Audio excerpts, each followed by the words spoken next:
চীন যুক্তরাষ্ট্রের সঙ্গে সম্ভাব্য একটি বড় পারমাণবিক যুদ্ধের জন্য প্রস্তুতি নিচ্ছে।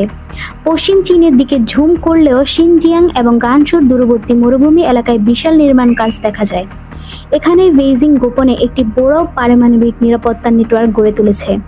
মিসাইল ঘাঁটি, উৎক্ষেপণ কেন্দ্র, বাংকার, সড়ক এবং যোগাযোগ ব্যবস্থা সবকিছুই এই নির্জন এলাকায় ছড়িয়ে রয়েছে।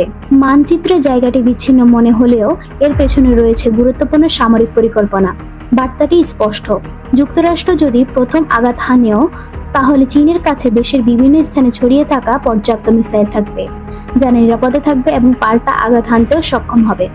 এখন প্রশান্ত মহাসাগরের দিকে জুম আউট করলেও পরিস্থিতি আরও উদ্বেগজনক মনে হয়। গুয়ান, জাপান, দক্ষিণ কোরিয়া এবং পুরো ইন্দো প্যাসিফিক অঞ্চলে থাকা মার্কিন সামরিক ঘাঁটিগুলো এখন চীনের বিস্তৃত মিসাইল পাল্লার মধ্যে রয়েছে। তাইওয়ান হয়তো সম্ভাব্য সংঘর্ষের কেন্দ্রবিন্দু, কিন্তু চীন যে যুদ্ধের জন্য প্রস্তুতি নিচ্ছে তার পরিধি এই দ্বীপের অনেক বাহিরেও বিস্তৃত। দক্ষিণ চীন সাগর থেকে শুরু করে আমেরিকার মূল ভূখণ্ড পর্যন্ত এর প্রভাব পৌঁছাতে পারে। চীনের পারমাণবিক মিসাইল ইতিমধ্যেই আমেরিকার বিভিন্ন শহরে পৌঁছানোর ক্ষমতা রাখে। আর পেন্টাগনের হিসাব অনুযায়ী 2030 সালের মধ্যে বেইজিং এর কাছে প্রায় 1000টি পারমাণবিক ওয়ারহেড থাকতে পারে। এ কারণে মরুভূমির এই নির্মাণ কাজ এত গুরুত্বপূর্ণ।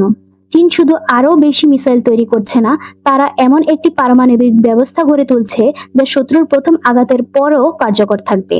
এই ব্যবস্থার লক্ষ্য হলো কমান্ড ব্যবস্থা নিরাপদ রাখা, মোবাইল মিসাইল লঞ্চারগুলোকে আড়ালে রাখা এবং প্রয়োজন হলে নিশ্চিতভাবে পাল্টা আঘাত হানার সক্ষমতা বজায় রাখা।